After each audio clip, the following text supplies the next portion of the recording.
Turner Yell makes the stop in the secondary for Denver. 1st and 10. The fake. Good block in there, and down it goes. Caught at the 30. Welcome to the Fins tailgate. It's where we elevate. Miami Dolphins talk, yeah, we never hesitate. Breaking news, hot takes, we keep it up to date. And when the fans speak up, the panel resonates. We live that aqua and orange from the field to the mic. Breaking down the plays, man, we talk it every night. From Tua to the defense, you know we keep it tight.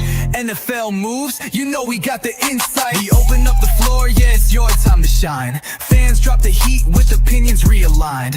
You got concerns, bring them, we're gonna chime. The Fins tailgates, where we keep it prime. Welcome to the Fins tailgate, it's where we elevate. Miami Dolphins talk, yeah, we never hesitate.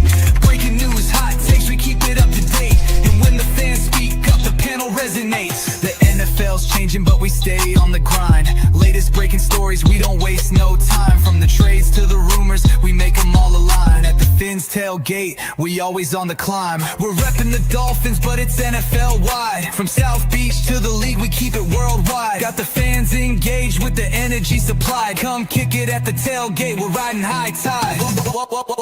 Welcome to the Fins tailgate, it's where we elevate. Miami Dolphins talk, yeah, we never hesitate. Breaking news, hot takes, we keep it up to date. And when the fans speak up, the panel resonates. So if you love the game, you know we got the gate. Tune in, speak out, don't wait, it's your fate. This is the Fins tailgate, now watch us dominate. Miami Dolphins, NFL, yeah, we integrate.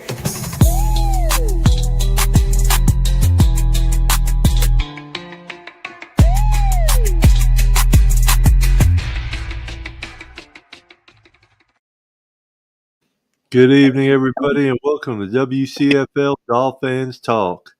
I'm Papa Paul here on TFTG, along with Mr. Johnny O. What's up, Pop Paul? How are you, brother? Oh, not much. I was getting ready to call it a real short night with no one coming up. I had a long day at work. I got home late, and then my wife just said, "Don't you have your call tonight?" I said, "Oh yeah." Looked at the clock and went, "Damn." I'm usually home earlier than that, but today was a late one. So Ain't nothing wrong with that. Somebody's got to pay the taxes. yeah, no kidding. Well, so tell me about the game on Sunday, the 21-17, almost lost. Yeah, typical Yes. Dolphins. Build a 16-0 lead, then take your foot off the gas, let them come back in the second half. Listen, if our defense wasn't playing as well as they are the last 3 games, we wouldn't have won any of these because the offense can't do crap. Tua looks like garbage. His arm looks weaker than ever. His decision-making is suspect at best. I mean, he's just not the answer for the future. That's for damn sure. I would not be surprised if we find out that he's got some kind of lingering brain issues from all the concussions, and he does not look the same, not even remotely the same. What's up, Cat in the Hat? Yeah, he's as they were saying, especially to keep a Chan, they would lock him in a room and wouldn't let him leave until he decides to restructure his contract to where he takes a pay cut and stuff. Yeah, I mean, he's leading the league in turnovers. I mean, it does not even remotely look like the same quarterback from a couple years ago. No, not at all. He's just not all there. No, I mean, he's got to be sent for some kind of neurological tests or something because there is something off. And our defense is playing. I mean, what are they giving up? They're averaging 14.5 points in the last 3 games. That's the only reason we're winning. Minka picks it off, runs it back for 2, which then forced them to have to get a touchdown instead of a field goal, which was absolutely huge. People say that the onside kick, when they replayed it in the stadium and they slowed it way down, it looked like it went off of one of the guy's thumbs. I mean, I have a close-up looking at it on TV compared to what you're seeing on the Jumbotron. Jumbotron.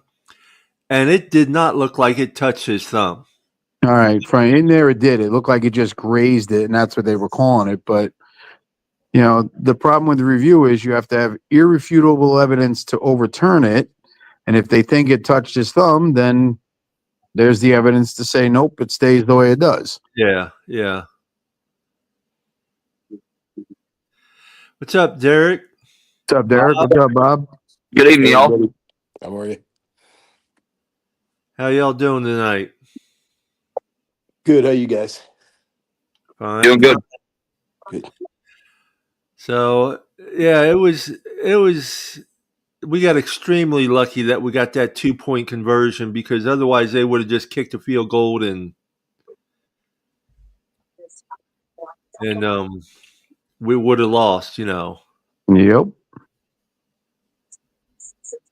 the 3-game winning streak. I mean, it's the only game that we really won easy was Buffalo. After that, Washington. We go in overtime. Then this one. No, we shouldn't have. Mike tried to screw that up and give it away. Yes, he did. It's. And I was at the game. I'm like, kick the damn. But even earlier in the game, they had a chance to kick a field goal and he didn't do it. Take the points. You're playing an NFL team. Take the damn points. Get them where you can get them. Luckily this past game, he did take the points.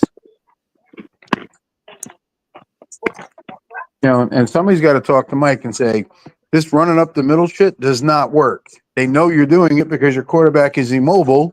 You got to change the play calling. Yeah. Especially trying to make a cutback. Have Ollie Gordon do a cutback run up the middle. Like, why? Yeah, if you're going to cut him, just pitch it to the outside and let him go. Right. Not run up the middle and then try to turn. That's not his strength. Yes, it's a Chan strength, but the problem is when you're trying to run a Chan, they know what you're doing. You're running right up the middle. Yep. Well, it's going to be an interesting weekend. It's going to be wet and cold up in New York. Yeah, you don't have to remind me. I'm going to the game. Well, it's going to be wet here, too. Just not cold. Well, I'll be in North Carolina this weekend. It's going to be wet and cold there. Yeah, it'll be cold there. I was there last weekend. It was cold. Yeah, it's supposed to be, 30s and 40s this weekend in North Carolina. Yeah, that's about what it's going to be here in Jersey. So anybody that's coming into the game, you want to tailgate, come to the end of lot J1, right across from the buses. There's a big sidewalk. I'll be set up there. I'll have food and everything, coolers to put your drinks in. Bring whatever you drink. I'll have water and soda, but if you drink alcohol, bring that with you. You're more than welcome to join us. I know DJ Sick Turtle's going to be there tailgating. Yeah, he's doing his own thing, I believe. Yeah. But I'll be right across the street from New York City DolFans Takeover. So you can come over, hang out, walk through the buses, see how the takeover operates, and go over there and hang out. And if you want to come back, come back. I walk back and forth. I have my tailgate. I'll walk through the buses. I'll take people over, show them what goes on over there, then go back. Somebody else shows up. I walk them over, show it to them. You're a good man, Johnny. You're a good man. I don't care what anybody says. But I don't care either. Fuck them. Yeah, last time I was up in New York was when Favre was playing with the Jets. It was in the old stadium. Yep, I was there. I just didn't know you then. Right. Well, it's going to be an interesting game because God knows we don't play good in the cold weather. Yeah, the team doesn't play well, and the Jets are actually coming off a win, so. Yeah. And then these running quarterbacks, we struggle against like Tyrod Taylor and these Joe Blow quarterbacks that shouldn't be doing anything on us. Games that we should win, we like basically give it to them, And then, with like the Bills game, nobody thought we were really going to win like as well as we did. So it's another put it trap this game. way. There is no trap game. There can't be a trap game because you can't lose anymore. If they lose this one, season's over. They're not making the playoffs. They have no shot at it. So there can't be a trap game. One thing I know, they're definitely gelling, especially with like the headsets going out and thoughts and making the right call. Well, the defense is definitely gelling. I mean, the defense is, kept us in every game and won the last 3 games for us. Now we need the offense to move the damn ball and put points on the board. I'm still trying to shake my head. Like, I'm big on Tua, but what the hell is he doing? Like, I'm like, wow. Well, that's what we're talking about. He's got something wrong with him somewhere. Yeah, either he's injured or he's got mashed potatoes for brains after the concussions or something. I don't know.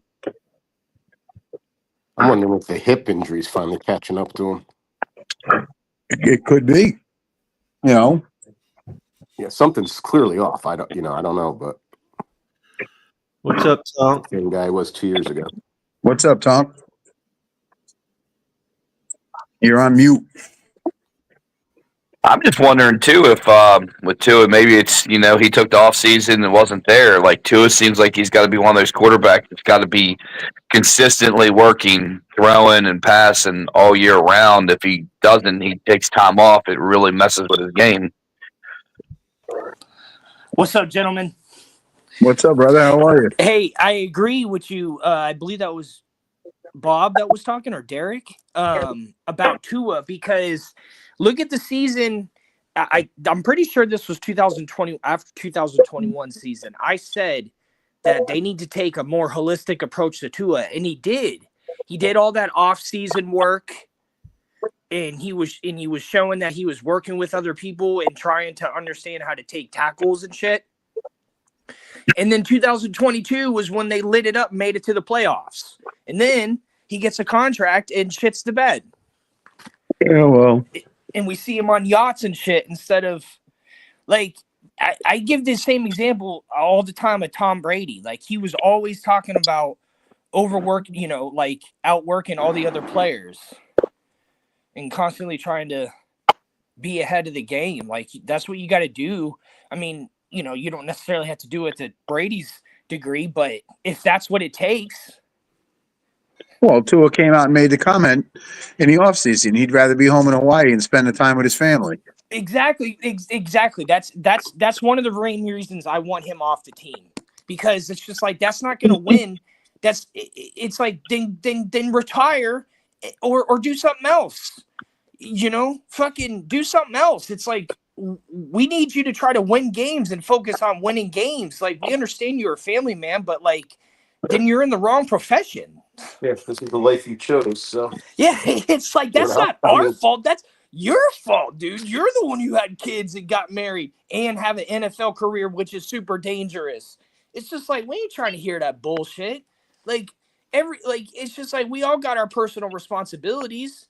But we can't use that as a reason to not do well. Like, you can't use it as a tool to mess up something else. He's got enough money. He's got no personal responsibilities. He can pay his bills, no problem. It's, he's got to put the time and effort into it. And listen, Brady was not the most gifted athlete. He wasn't even a great athlete, but he put in the work and the time and knew what the defenses were doing and knew where to put the ball all the time and how to read a defense. And he held other players accountable. He held other players accountable. Look at the game. Look at when they were down in the Super Bowl against Atlanta. He didn't give up. He said, come on, guys, we got to stay in the game. We got to stay in the game. We got to stay in the game. And boom.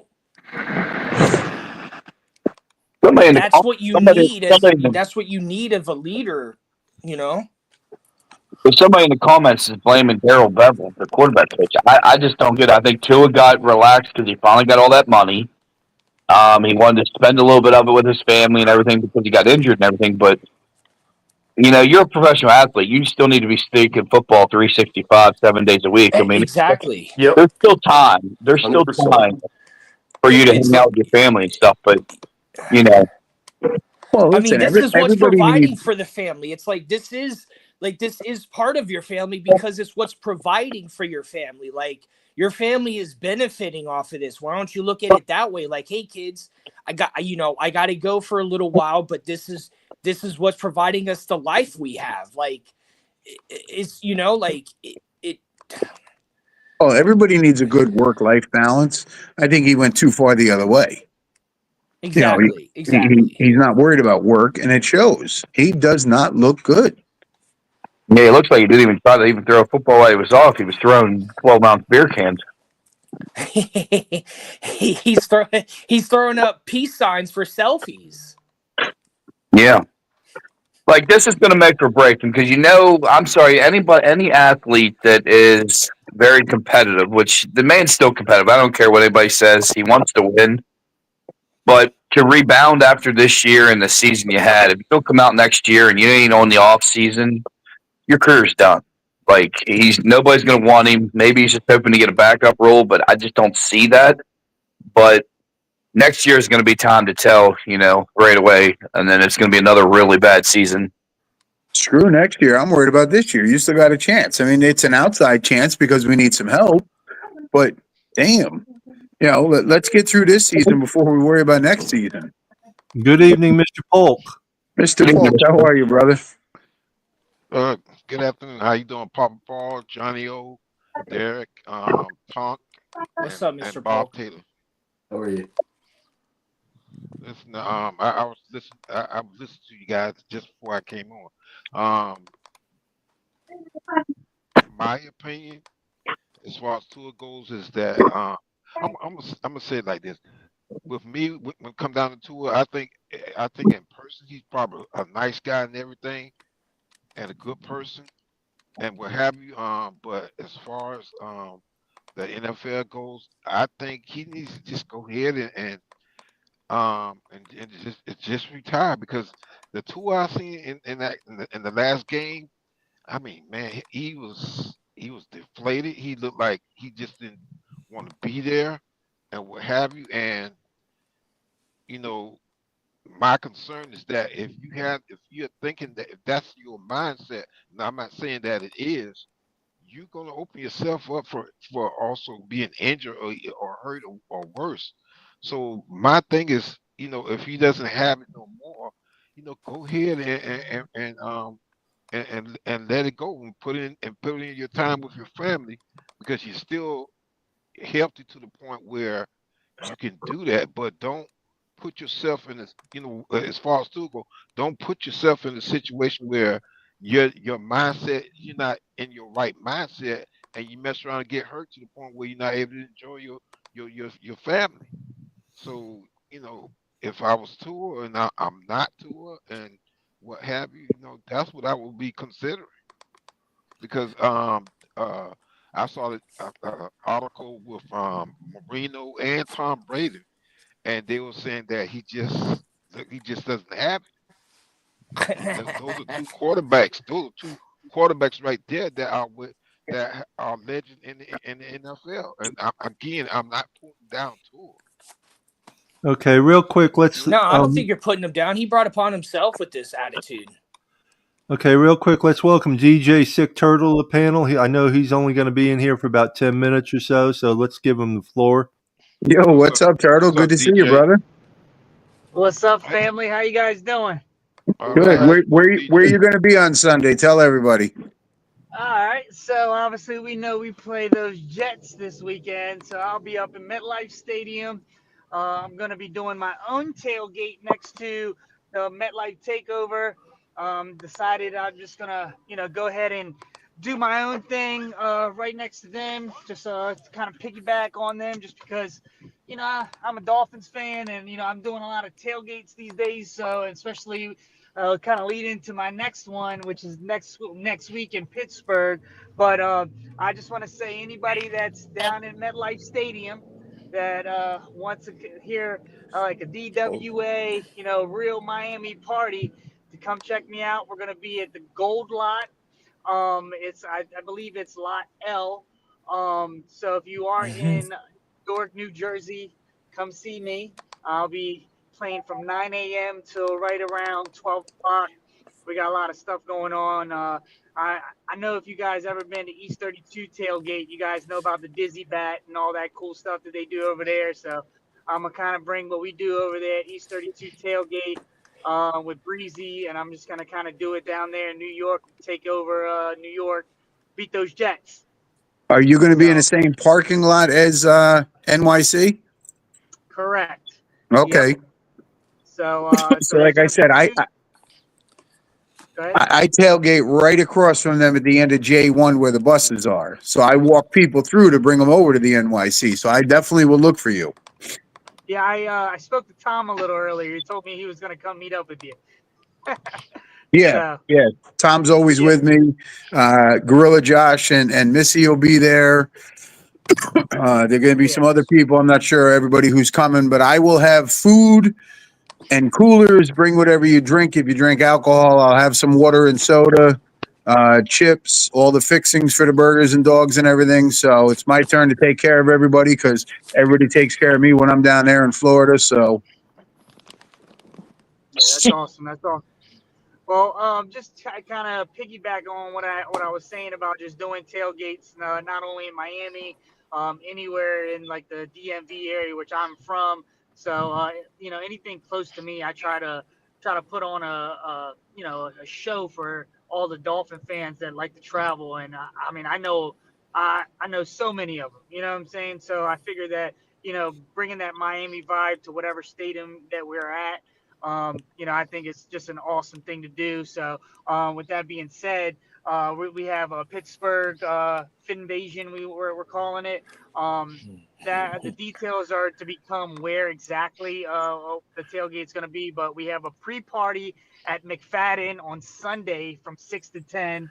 We're going to do all, everything that we usually do at those pre-parties, raffles, giveaways, merchandise and stuff like that. That's at a place called McFadden's right there next to the stadium in Pittsburgh. And then the following day, as soon as they open up those gates, which I do believe is around 2 or 3 at the stadium. I still call it Heinz Field, but it's it's a new name, Assurance or something like that. But we'll be out there with all the Dolphins fans, and if you haven't seen our post, there is a link to get the tail greeter. We like to say that reserve your spot at the pre-party. That's completely free. And then we have packages, non-alcoholic and alcoholic packages for our tailgate, which is like a all-inclusive. I mean, it's like one of the top-notch. I have somebody coming from Maryland that has like a full truck, has cigar stations, all types of stuff. Like it's like basically a tailgate on the road. That's going to be awesome. So if anybody's interested in Pittsburgh and want to freeze their butts off with all of us, whether it's in New York or Pittsburgh, come. My tailgate in New York, I forgot to mention, is completely free. I'm just saying because I'm kind of piggybacking off the MetLife takeover. It's BYOD or just or buy tickets to the MetLife takeovers tailgate. But I'm gonna be providing that music for Dolphins fans all over that come to the MetLife takeover for other reasons, not just like the New York, but I know there's tons of Dolphins fans that love to travel. So, and I don't want to take too much more of your time though, guys. Thank you for having me on the show. It's always a pleasure to see all your faces, either at the stadium or on the podcast. I really appreciate you guys always. Fins up. I love you guys. I got to go to work now. I work every night. So. well, Nice. great to have Well, you on. Glad you I'm could still give everybody working. that info. So, anybody wants to see a Ninja Turtle DJing, get over there and see him. What's Yes, sir. If it's Donatello, it's a wrap for me. I'm on my way. It's It's the probably party dude, Michelangelo, man. the party dude. I was just getting ready to It, say, probably it has Michelangelo, the party dude. But honestly, it that's who has to be Cap because he was. has the orange. Yeah, Cap was growing up. Like when we were growing up, we liked Ninja Turtles, and I was Donatello, but he was Michelangelo, the party dude. Yeah. I mean, I always tell people I'm like I'm mixed between all the four different personalities. They all have they all have their pros, and they have their cons, and like I like when I picked a mask for that, I picked Michelangelo because I'm a DJ, I'm the life of the party. He has Yeah, orange exactly. as part of our colors, so it was inevitable. I had to pick Michelangelo. Oh, okay. I feel that. Yeah, the So colors. yeah, man. Yes, sir. So y'all have a great night, man. I hope to see you guys either in New York or see you guys in Pittsburgh if anybody's traveling. Okay, Sick All right, Turtle. I'll see DJ. you on Sunday, brother. Be good. All right, Papa Enjoy. Paul. All right, fins up, guys. Fins up, What's brother. up? All right, fans up. Hey guys, Johnny O, was he? Did he do the tail greeter there last year or 2 years ago when we did the major takeover at Commander Stadium? I missed that game because it was my son's surprise 30th birthday party. So I was He supposed to might be have. there. He might have. He's done a few down in Miami as well. He's been down there DJing and stuff too. Yeah, I've seen him down in Miami, but one of the first games I traveled to was DC because like was super close to the old house, and we got in that greeter thing there, and man, it was absolute. I've never seen so much food and stuff and it was packed. I mean, he probably had a few hundred people he was feeding, and that whole crew and everything, and it was so smoothly run. The food, so yeah, if anybody's looking for a good tailgate, especially when you're traveling, he's definitely the one to go to, and he keeps the party live. That's for sure. So that's one thing I remember for the Commanders. That's when I was still kind of new before I got on the podcast, and it was pretty good. Pretty sure, like you guys said, that was him. That's dope. I definitely like to hit that up sometime. I do a lot of music out here, so music is my vibe. And you know what's funny? I have this is so hilarious. This is one of the reasons why I've socially been so successful in music out here is because it doesn't require alcohol. He even said he has beer, alcoholic free beer. Mm-hmm. And like I've tried to socialize out here at bars and stuff, and like if you're not drinking alcohol, I mean this was a little bit before NA beer was so popular, but like if you weren't drinking alcohol, people didn't like you. And like I've gotten that at bars in Florida too. But like music, people don't really care. Like they don't really care that you're drunk or not, or have drinks in your hand. But it's just funny that it's still music all the way on the other side of the country, and they're providing NA beer. I think that's dope. One of the good things too down here in Miami, it doesn't matter if you're drinking or not in East 12 or that, it's East 12, but it's East 22 lot.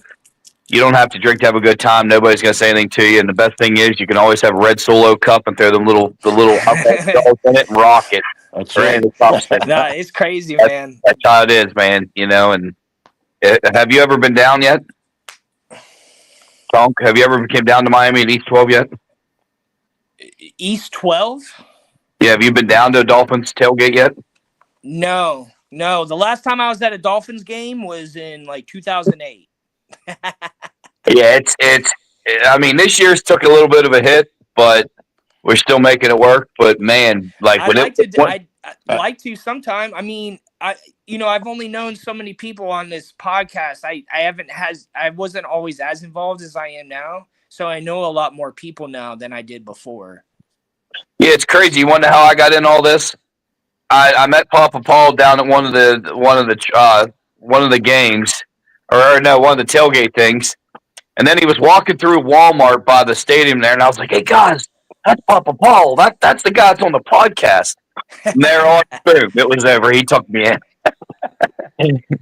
Well, that's what we're about, man. We're trying to always expand and have a good time and be open to having people on here and free speech, and just that's why Cap started it. It's one of the main reasons because there's a big community of football fans, Dolphin fans. Yep, Papa Paul's a gentle giant, that's for sure. Guys, I'll be right back. No problem. So, But yeah, what do you guys think? Like for this, are we gonna shit the bed again in the cold? Or are we actually gonna finally grow a set and finally do something? What you guys thoughts? You mean against the Jets? Yeah. Just in the cold weather. I think. We struggling. I mean, but at least it's the Jets. I don't know. We'll. Oh, it's gonna be snowing and stuff. It's going to be raining and 30 to 40 degree weather. Okay. I don't know. Well, just another reason why Tua shouldn't be on the team next season. Well, we don't have a choice. That he's going to be there next year. Oh, well, I mean, I don't know. We'll see how it goes, but that's up to him to improve. Yeah, the only way I see Tua not being on the team, and they try to pull like a Denver Broncos thing, is if Mike McDaniel somehow screws it up so bad to where they don't bring him back. But I think the new GM's going to hire a new coach. And do you think the GM would choose Tua over the head coach? Nope. He wants his own guy. He's going to have his own guy. That's what I'm saying. And they're going to get their own quarterback together because, no offense, I love Tua to death. You know what I mean? But I can tell you right now, if I'm a new GM coming in to try to make my space, hell no, he's got to go. I don't want somebody else's pick. You know? Yeah, I mean, even if I don't know, even the other two quarterbacks we got, I wouldn't be opposed to keeping them. But he's just, I don't know, man. We can't have drama from our captain of the football team. Unfortunately, we stuck with him. So, well, it's not necessarily true. I mean, there's been talk about releasing him post June 1st. Yeah, it's a big cap hit and everything, but at the same time, releasing him post June 1st splits the money up between this year and next year, not all in 1 year if we to release him before June 1st. Yeah. Yeah, that's the only big concern of mine of seeing the Dolphins actually do it is how much it's going to cost them. I think that no matter what, it's going to cost us a bundle, right, unless they talk him into restructuring his contract, and they restructure his contract and then end up releasing him. Yeah, because I'm gonna be straight. I think the front office is pretty much. I think they really want to move off of him, but they, like I said, they just, it's like we're stuck. I mean, I understand what you're saying, Papa Paul, and maybe they should go here and do that because I just don't see no. I mean, it'd be no different. It wouldn't be that much different than what the Broncos did, really. Right, and the tour that I seen, like I said, on the field. A week ago, that's a tool that's not. I'm sorry, he just not. He's not all there. No, not at all. There, I'm sorry. I don't see him getting better. I just don't.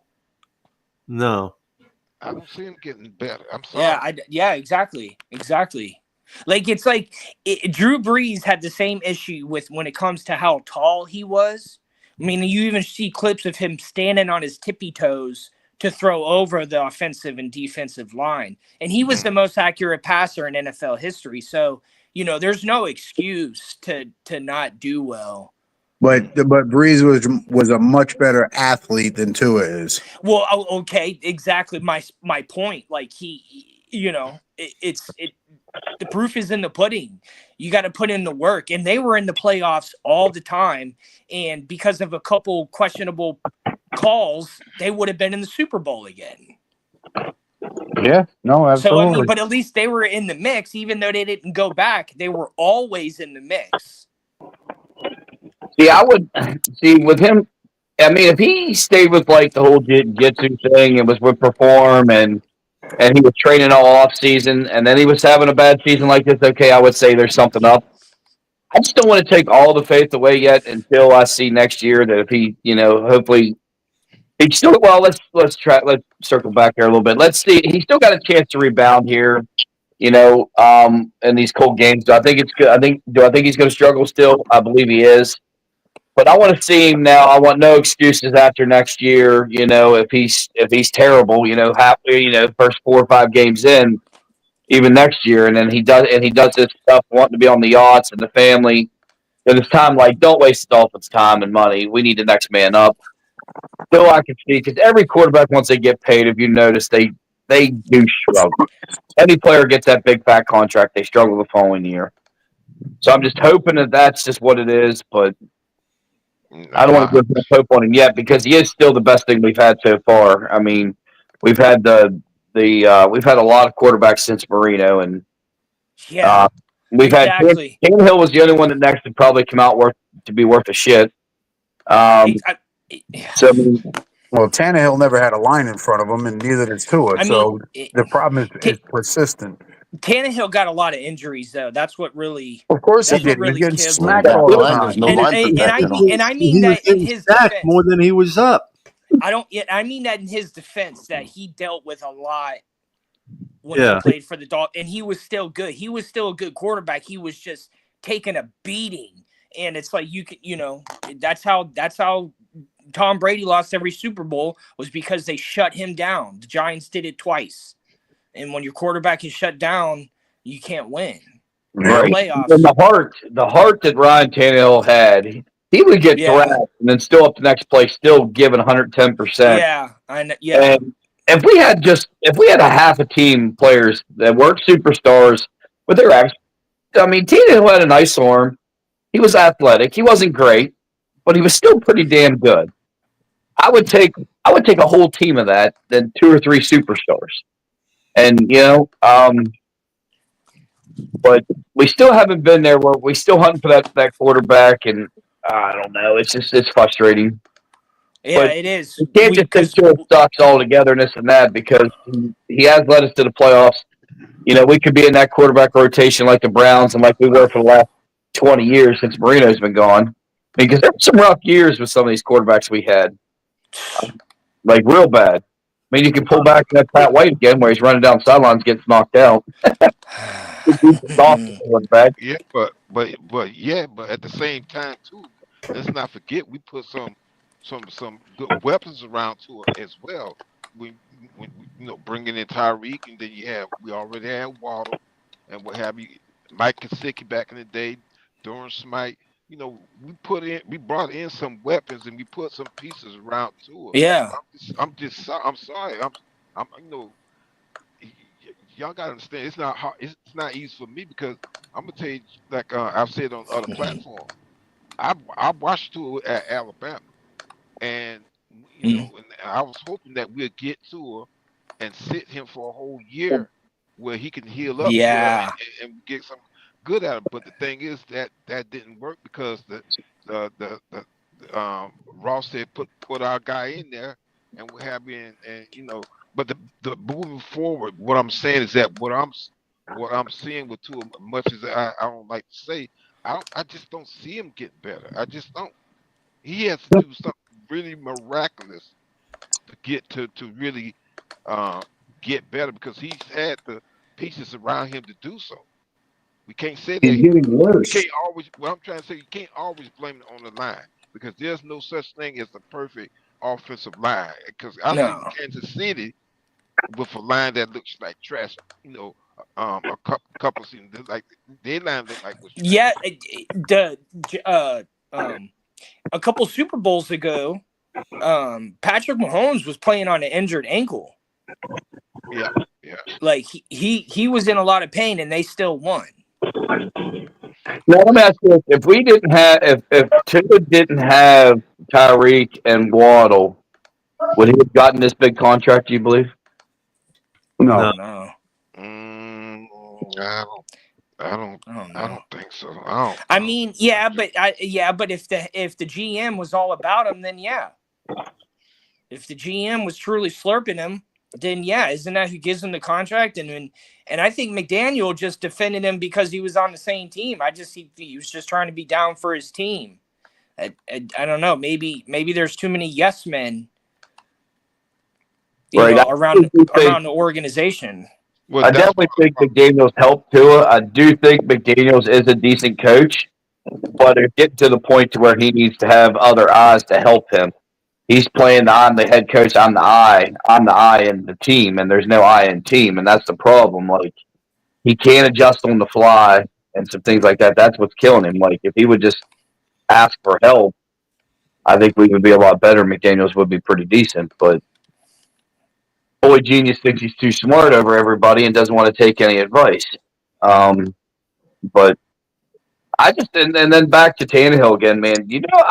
Can you imagine if we had Waddle and Tyreek Hill with Ryan Tannehill? Yeah, would have been dope. Yeah, definitely. Mm-hmm. Definitely. Tannehill wouldn't undershot Tyreek. I think Tannehill would have done really well with Tyreek Hill. And let's not forget, Tannehill back in his if I'm not mistaken, the Texas A&M days, he was also a wide receiver along with his brother. Yeah, I remember him playing for Texas A&M. Yeah, he was a wide receiver. I just got to say, I told y'all when we drafted him to keep an eye on him, and Devon Chan is the man. That's for sure. Oh, my goodness. Thank God for him. He's nowhere. Jeez. I know we have a Chan for another year, but has he priced himself out to where he's going to want top end money? Like, are we going to be able to? Say if we even over the offseason, we offer him 15 million. Is he even going to accept it? Because the way he's playing like top money running back. Well, top money running back is 12 to 15 million. That's these days. They're not That's what they used to be. Are we giving that kind of money to Jan right now? No, do we have that kind of money to give? Yeah. Great. Well, like somebody said earlier, you put two in a room and you leave him there until he restructures his contract to free up money for other people.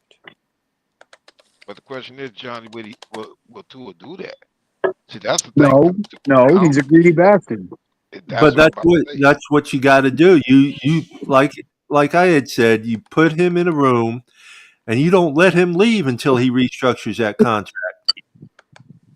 Yeah, but how much more dead money are we going to have to deal with? I mean, we're still dealing with money from Xavier Howard and et cetera, et cetera. You know what? It's part of the business. You put money down the road constantly just to get through this year. You worry about that next year.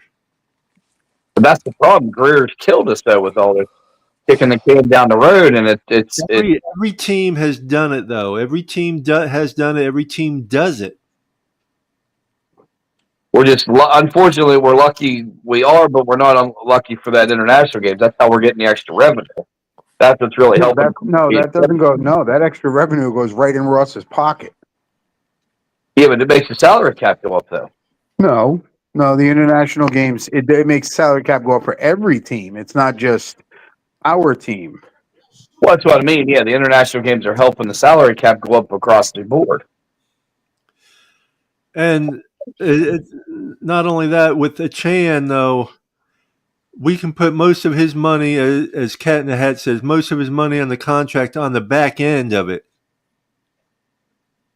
Right. Talking about like with signing bonus?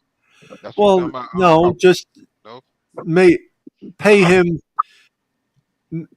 just a couple million the first year, a couple million the second year. Then his third year, you're paying him $40 million. Let's say that's way it's freed up. He's, what I'm saying. It's not guaranteed money, but he's still in the contract. He's still going to get paid if he's on the team. Yeah, and he'll have guaranteed money in there. He'll have a signing bonus or something. Yeah, the numbers guys know how to figure that stuff out and work the numbers. Yeah. So. The biggest thing is we need to jump on these guys early, the ones that we want to keep, because what Greer always did is he waited till the last minute, and then we got the bidding war with these teams. And, look at the money we lost with our guard that went to Carolina. $100 million for Robert Jones? Or Robert Hunt? Robert Hunt, yeah. Like, I'm trying to think the last $100 million guard there wasn't. That's left tackle money or right tackle money, And then another one you need to get. You need to get Patrick Paul locked down. Yeah. Patrick, You get him to who brace in the bank. And then you're gonna have to A bring couple more years with Patrick Paul. and then you're gonna have to bring we need Brooks next year. Brooks is probably gonna be due for a contract. Patrick Paul, we still have a couple more years, but yeah, Jordan Brooks, we need to lock him down. One thing Tua does well, even if you go back to the Alabama years, Tua needs a solid tight end. When Darren Waller was in the game here and he's been lights out helping him free up, Tua's done better. Tua needs that short guy to run short routes or whatever, 10, 15 yards that he can count on. And I think Sunday with the Jets, I honestly think you're going to see Darren Waller with a big game. Of course, because look who we're playing, the Jets. Jets, suck.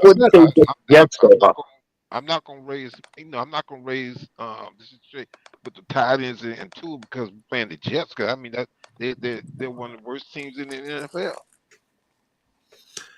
Not as bad as the Titans. But good teams have really good tight ends. Ravens, they just locked up Andrews. You got Kansas City, you got Kelsey.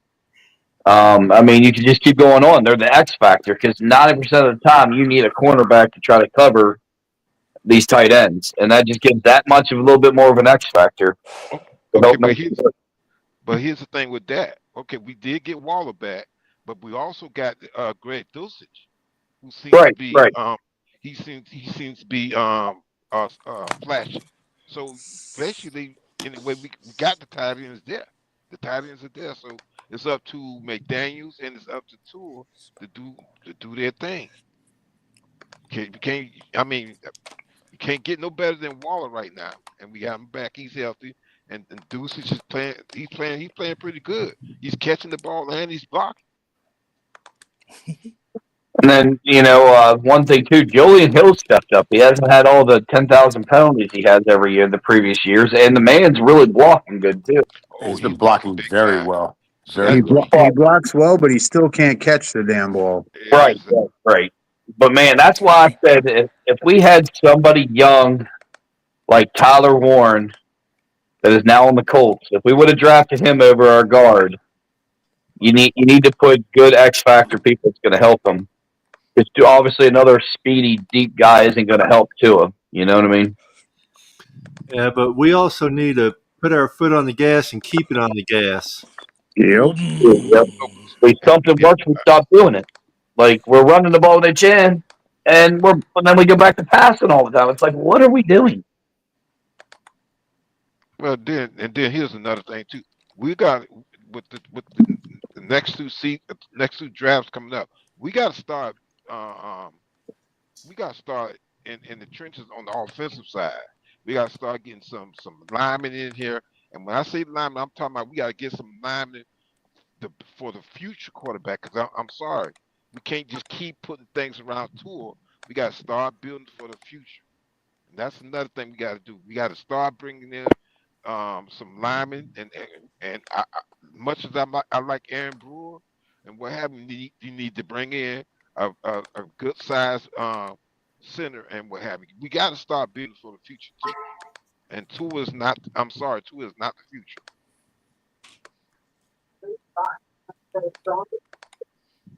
And then do we still spend I know down the road Tua's probably not going to be with us here 2 or 3 more years for sure. Do you give all that money to Patrick Paul down the road here eventually when you're going to need a right tackle then because you're going to go probably most likely back to a right-handed quarterback. Can we afford 2 big expensive tackles?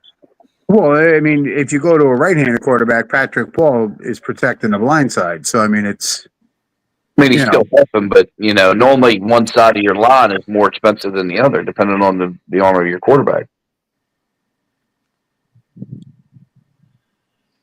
So,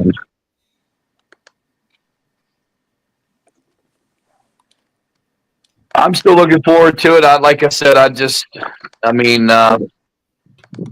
Does anybody have any word on Sanders? Like, if we had to pick right now, would you bring Sanders back over Patterson?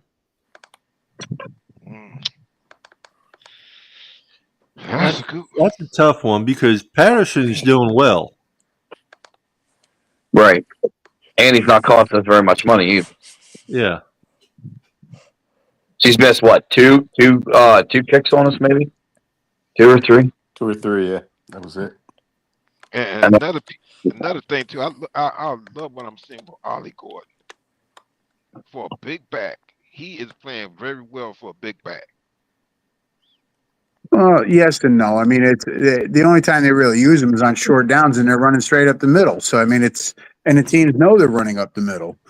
Right. You know, it just I don't know. The play calling to me is suspect at best. I recall at least I know one game, but definitely probably more. But he's made a difference. There was one game where he made a big difference in a game. Oh yeah, no, he can make a difference. The problem is they don't use him, because Chan is doing so well. They don't use him on 1st and 10, 2nd and 7. They're only bringing him on short yardage, and the other team knows they're running right up the middle. And see, that's the thing I don't understand. Like, you heard the announcers. Well, Johnny, you didn't hear the announcers, but they were like, the efficient rate that the Dolphins have when Ollie Gordon and Chan are both in the backfield is like really high. I don't understand. I know we like Alec Ingold, and he's a great dude, great fullback, hell of a blocker, but you got to put both of them guys on the field together, and it just makes it so much better for our team. Because they both can catch the ball. You either got a linebacker. You're either going to get a linebacker on one and a quarterback on another one, or you're going to get 2 linebackers. And I think our running backs are either one, Ollie or Chan, is going to win against the linebacker every down. We just don't, and I'm excited for next year, especially after with Jordan Phillips, Ollie Gordon, Kenneth Grant, just to see what these guys are going to do in the offseason once you get a whole year under your belt, and hopefully they put some size and some strength on. Because I know people might get on me about this, but I think the way Ollie Gordon runs downhill, he kind of still reminds me of like a Derrick Henry. Yes, I know that's apples and oranges right now, but if he could get in the same training program as like Derrick Henry does, to where he eats, sleeps football, I think we got it. I think we got an awesome 1-2 punch. Like, I really do. I agree, and also we need to see what we have with Jalen Wright as well. You got too many ways. You need to let him get stuff there and probably trade him or something. What's you up, got Joe? too many guys back there. What's up, Joe? How we doing, gentlemen? What's up, Joe? Not much. I don't usually come up on these platforms, but based off what I've been hearing the last couple of weeks, I'm like going clinically insane right now. You know what I'm saying? Like, I've been a Dolphin fan for 20 years, and all I'm seeing is the same thing with better players, and it's driving me up a wall. I don't understand. We get the same results. We say we built for the future, but yet we built for the future and we failed. So what went wrong exactly is my question. Well, what went wrong was you had a GM who didn't care about the offensive line and then went out and signed Tyreek Hill to make things better because, hey, the offense can score now. We'll get the ball out of his hand quick. And but I thought we fixed that problem because we were the fastest passing team in 2023. And everybody was talking about it. You know what I'm saying? Because defenses figure out what you're doing and they make adjustments, and Mike hasn't made any adjustments. So how long before the NFL teams figure out Chan and stop the run? Then what? You know what I'm saying? Well, we can't be doing this every game. You know what I'm saying? Well, the difference there is a Chan, if you watch him hit the line, he's looking one look, one cut, and he goes. And it's hard to stop that. Listen, that's like saying you're going to stop, and I'm not comparing him, but you're going to stop Barry Sanders. Yeah, you're going to get him for a loss, but when he hits the hole and gets away from you, he's gone for 60, 70 yards, and there's nothing you can do about it. And a Chan is similar in that style. He's not Barry Sanders. I'm not saying that. He doesn't have the feet, the cut, but he looks for that hole, he finds it, and he goes. Yeah. There's no hesitation. There's no waiting. He's just gone. Hey, Johnny, 2 great minds think alike. Right before you said that, and then you said, I was like, man, we're both spinning our wheels together. I mean, I was thinking the same thing. A Chan reminds me of a lot of the backs that have been in the league in the years past that can run, that can catch the ball. that can make a difference. A Darren Sproles, there's a lot of guys. Yeah.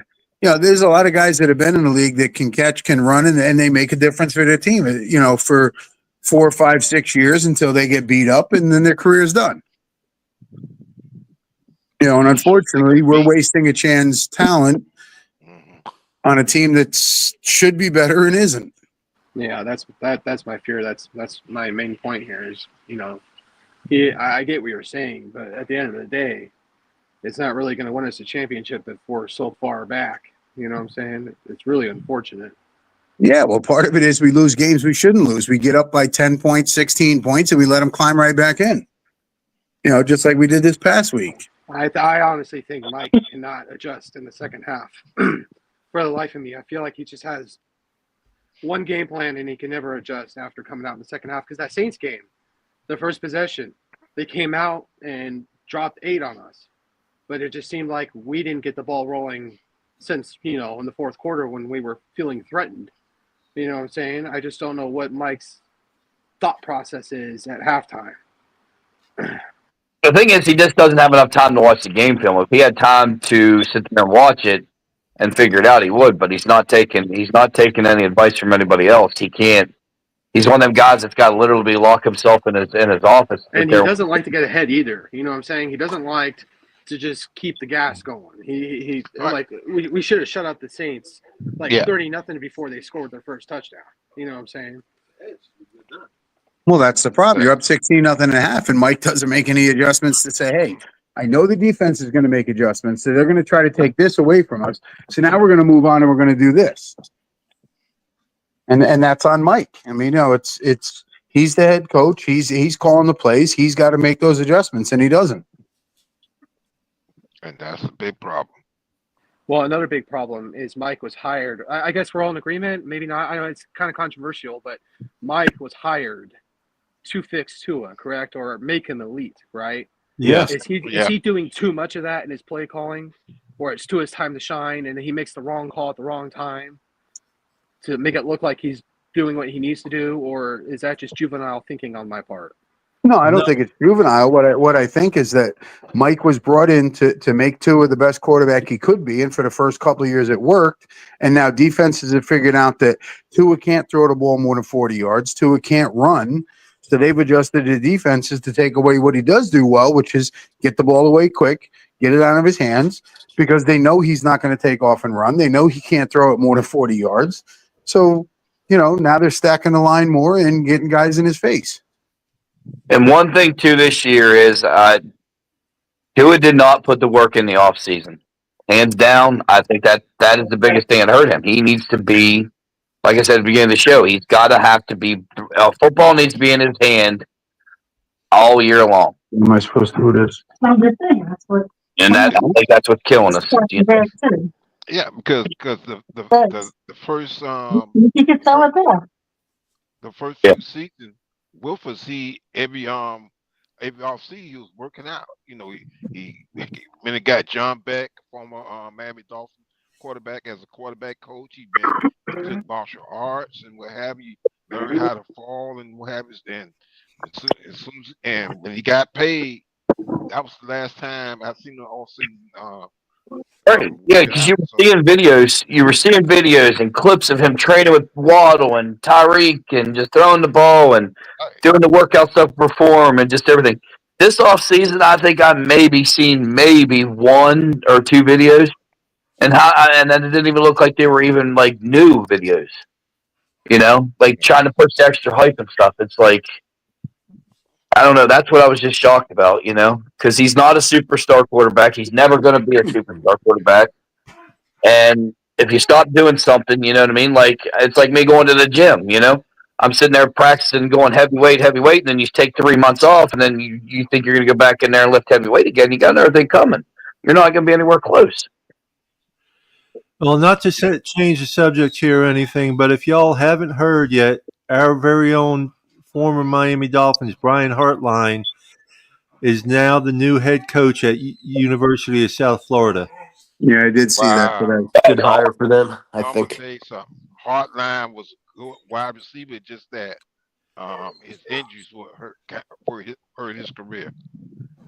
Yep. I like him with the Miami Dolphins as a wide receiver. He was, Number he 8. was a wide receiver coach at Ohio State, so they're losing a good coach up there. Well, wasn't he the offensive coordinator too? And then they said he's the best. He was the best wide receiver coach for grooming these wide receivers in the NCAA. Is what they were saying. Yeah. I hope he does well. Like I'm going to root on UF just because it's a former Dolphin guy. Not UF. USF. USF. USF. University of South Florida. University of South Florida. Okay. They're in Tampa. Man, that team right there in your backyard. We're gonna have to go see them then, Paul. Maybe so. Maybe so. So, yeah, that's something to look forward to. Has All right, University guys. of Florida have a coach yet? Who cares? I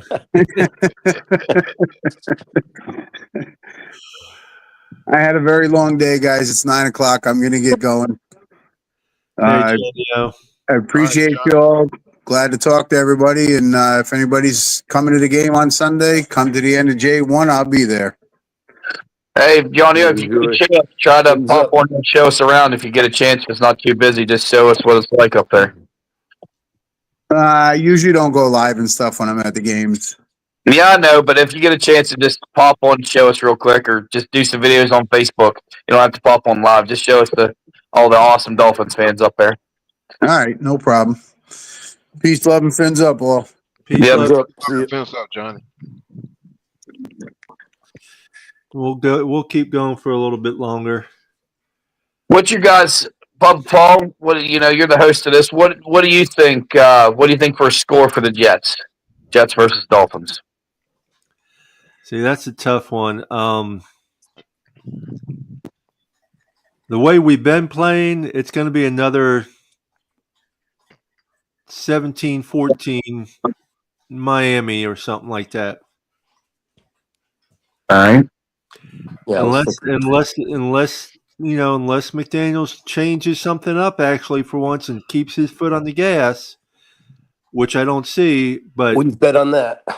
yeah, and the cold weather, we don't play well in the cold weather, especially wet cold weather. Right. I'm just worried. I want to win the game, but I still got in the back of my mind about Chubbs getting hurt up there and that turf. This has me worried about it. I just want to, even if we just squeak by, I just don't want to have anybody hurt because we just can't afford an injury that's going to affect us for next year. But, like I said, I'm on board with like 17, 14, like you were saying, or like 24-21. I don't think it's going to be a very high scoring game. I don't know if we get that high because of the weather, really. Well, if Chan breaks a couple things and we get some turnovers from the defense and stuff, but you never know. Like I said, I'm just hoping we can win and clear it off. But yeah, it's going to be under 3 touchdowns, I think. What? Anybody else? 2017. Sorry. I'm thinking 21-17 Dolphins. Okay. What were you saying, Bob? I said 2017's number I've had in my head. So yeah, we're all in the general same area. It's not going to be a very high scoring game, I don't believe. No, I'd be surprised if it is. With And the weather, our offense. It's supposed to be raining and in 30-degree weather. So I believe there's going to be very little passing. Right. Now, can we see you guys, anybody see a Chan possibly getting over 100, between 100 and 150 yards rushing? Oh, yeah, I see Chan doing that every week. Well, I mean, 4 games in a row, though? 4 consecutive games?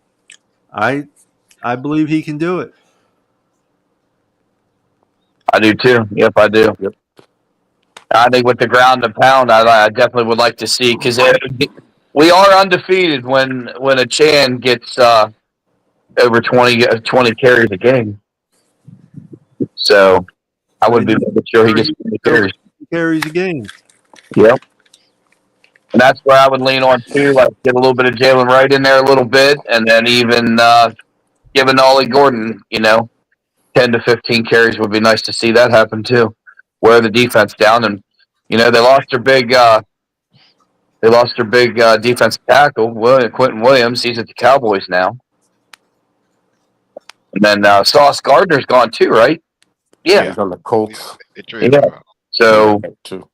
we should be able to throw on them, and Well, they did I definitely think. last week in Atlanta. Yep, I definitely think Waller's going to get hit in the back of the end zone. I do think that. So, well, Paul, we going to have a show on Sunday morning? Yes, sir. Okay. No, not this Sunday. No, we're going to take off. Okay. Yeah, because I'll be traveling. 10-4.